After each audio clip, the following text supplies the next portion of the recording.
Hi guys, I'm Shmee, and today's video is going to continue what has sort of become a little bit of a tradition.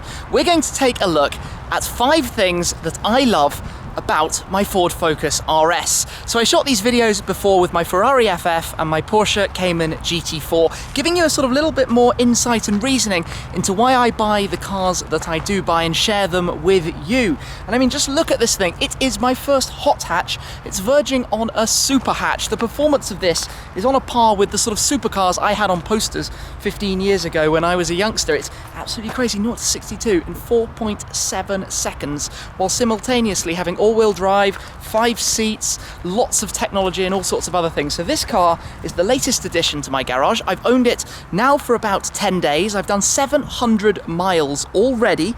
So I'm starting to get it a little bit more run-in and understand a little bit more what I can do with it. So let's take a look at those 5 things I love about my Ford Focus RS. To get us started then, the first item on my list, it has to be the performance that the RS has available. There's a 2.3 litre EcoBoost engine, 350 horsepower, and it is no slouch. The top speed is 165 miles per hour. That's more than your sort of normal Mercedes, BMW or Audi even goes. You get to 62, like I said, in 4.7 seconds. I mean, just to put this into perspective, that's fast, and this is with a manual gearbox, remember, 6-speed manual gearbox. Let me just pop open the bonnet and show you the engine that we have in here. Ford Performance are doing some pretty exciting things. Now let me just open this up. I can release the catch, there we go. So I've got to hold this up with my other hand, but in here, this is what's making this go. It's a 2.3 litre EcoBoost, or as I like to call it, EcoBeast, or as some of you have been calling it, the EcoBeast, which is kind of funny. And that is basically what's making it all go. And drop the bonnet back down because it's rather heavy on my hand there without supporting it up with the strut. But that thing is basically a recipe for fun. You feel the torque pulling you away, it gets up, it goes. And like I said, the performance figures, I just can't get my head around it. That just has to be the first and most important reason on my list. For the second item on my list, it has to be the technology. There are all sorts of features and functionality on the inside to enhance the driving experience, but it's also the trick tech that makes it work. The car has an exceptionally clever 4-wheel drive system that lets you channel most of the available power and torque to just a single one of the rear wheels. That means you can select one of the 4 variable driving modes, which is drift. You might have seen that in the press recently. The Australians have not been so happy about people hooning their RSs. Now, I haven't tried it yet because my car is still running in, but I'd certainly hope to get it to an airfield or a track day in the not too distant future to try out drift mode. You've also got launch control, you've got a number of other sort of safety type things, active city stop, that's the sort of sensor, the proximity sensor at the front of the car that would detect if you were about to roll into another object up to 30 miles an hour and will automatically apply brakes. So in theory, you can't bump the front of the car at slow speed, which is pretty nice. Then we get to the sort of general convenience features which you don't necessarily expect a £35,000 car to have. So you've got the sort of keyless system, put the key in your pocket, touch the handle, auto folding mirrors, auto dimming rear view mirror, an 8-inch touchscreen, in fact just nice displays all around. Start the car up with the starter button. It's basically loaded with all this kind of useful, convenient tech type stuff, which maybe you're not expecting a Ford Focus to necessarily have, but all enhances your driving experience. You know, the windscreen has quick clear, so when it's frozen over in winter, in 3 seconds, it can clear itself. 3 seconds! That basically makes it a car you can use all of the time. You've got, you know, cruise control, limiter, Bluetooth, digital radio, and this nice central navigation system screen. So, from a technology point of view, it's got just about everything that you could ask for. Number 3, let's talk about how it looks. So the paint, the Nitrous Blue paint. In some lights, it almost looks like it's a flat blue color. Those of you that know me know that I like my blue cars. When you come up close though, in the sunshine, you can see just how much metallic sparkle there is going on here, which I particularly like. It's kind of the launch communications color for the Focus RS, so without a shadow of a doubt, this was the color that I wanted for it, amongst the other choices of black, gray, white, and I think a silver color. I've customized it slightly. Went down to Dub Customs to put on the satin black roof, which I just feel enhances and gives it a slightly lower look. And then these two little badges on the end plates of the wings, matching with the chrome and the blue to the RS logo itself found at the rear and the front. So you can see if I sort of pull the camera back how the roof line just pulls down the body of colour slightly. It matches in with the spoiler as well that you find on the back.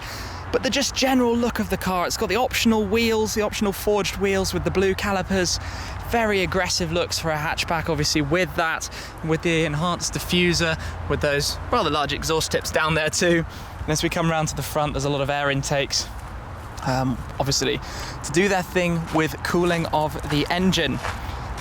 So the third thing I love is that basically, you know, it's a 5-door family hatchback, except it looks badass. Number 4 on my list is going to be value for money. What we're looking at here is a car that starts with a list price of £31,000.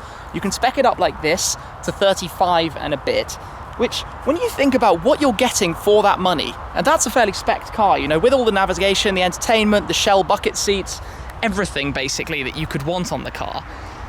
It's so much performance for not very much money. To do any better, if I could use that term, you have to be spending loads more on a brand new car.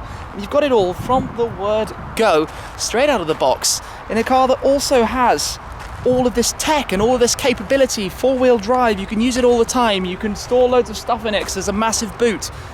You're basically getting a whole lot of car for not a whole lot of money.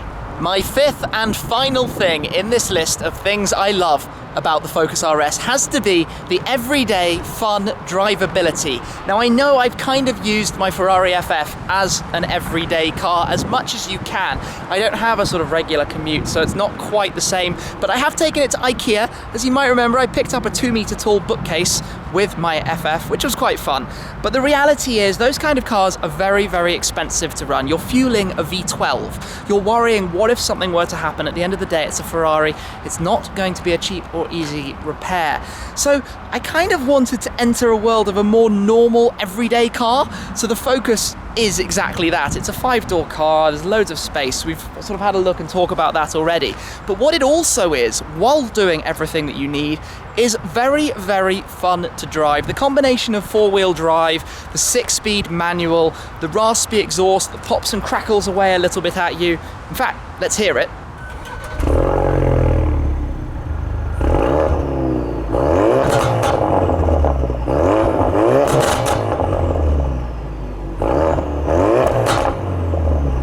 See what I mean? That just brings a smile to your face. Everything about the car is just enjoyable when you're out on the road. And that's why, and I've mentioned it before, I'm going to keep the car for a little bit in Scotland. I've got personal reasons to be up there, and it will be a car that I can use for everything and have a lot of fun when I'm doing so. It's the world of hot hatches, a world, I kind of lied when I said it's my first one. I did have an R-Bath, but it was an R-Bath with paddles. It's a little bit small, not so much about the performance capabilities in the way that the Focus RS is. So it's a new experimentation for me. When I drove it to Le Mans, I loved the thing, hence why I went and bought one. But number 5, to top off that list, is how much fun this car is to drive while still being sensible and pretty practical. Now that you've had my 5 things, I want to answer another question that I'm seeing an awful lot, which is, why did I buy this car rather than, say, one of the competitors? The Mercedes A45, the Audi RS3, the Golf R, all sorts of different options out there on the market, Renault, Seat, loads and loads of different things. Well, I think Ford are desperately in brand right now. It's very exciting what's going on. The Ford GT that you know I've applied for, winning at Le Mans, everything that Ford Performance are doing. And this car, I mean, watch other reviews, watch the other YouTubers who have bought one. You've got JP Performance in Germany, you've got Matt Farah from the Smoking Tire. Basically, this is a driver's car, and that's why when I drove it down to Le Mans, I just fell in love and I wanted to give it a go and enter this world. And I'm going to try and do more videos, sort of reviews, tests, driving with more hot hatches to get to compare them all, because it's just such a fun world. It's not necessarily all about power, expensiveness, well, I shouldn't say expensive, I should say value or total sort of maximum numbers, driving enjoyment is so much more than that. And that's what I sort of found with the GT4. It may not be the most ludicrously powerful car in the world, but what it is an absolutely brilliant drive. So the Focus RS, you know, it's got the manual box. It's the fastest manual gearbox hot hatch to 62. It's very, very quick off the line. It has sort of just everything about it appealed to me on an emotional level. So I wanted to jump on board and try it. And you might have watched the Evo magazine's video with the Focus RS and the manual Golf R. The Focus was quickest to a half mile, to a quarter mile, and then to a half mile. So basically, everything about it just appealed to me, and I wanted to be part of this sort of, I guess, movement with Ford Performance. I went to the launch of the car with Ken Block at the factory in Cologne, in the Ford sort of HQ in Germany. What, it was nearly a year and a half ago now, so coming through to the delivery of the car and getting one myself has been a long story. Obviously, I didn't order it from new, but I did sort of feel part of it all the way. So it's a new adventure for me, a new journey, a new fun one to be sharing with you guys. But the Focus RS just stood out as a starting point, and I want to keep a hot hatch as part of my sort of Shmee fleet, if you can call it that, going forward. So who knows what would come next, but for now I'm going to have many, many, many fun miles in this car ahead of me. In fact, I'm going to be taking it over to Germany in a couple of weeks' time before it goes up to Scotland, so you can see the miles are adding up quite quickly there, because I love it. It's absolutely awesome. For a car of its class, I was not expecting to have so much fun. Well done, Henry Ford's company. This one is brilliant. So I'm going to wrap us up there. The 5 things that I love about my new Ford Focus RS. Thank you very much for watching. That's it for now, and I will catch up with you again very soon. Cheers.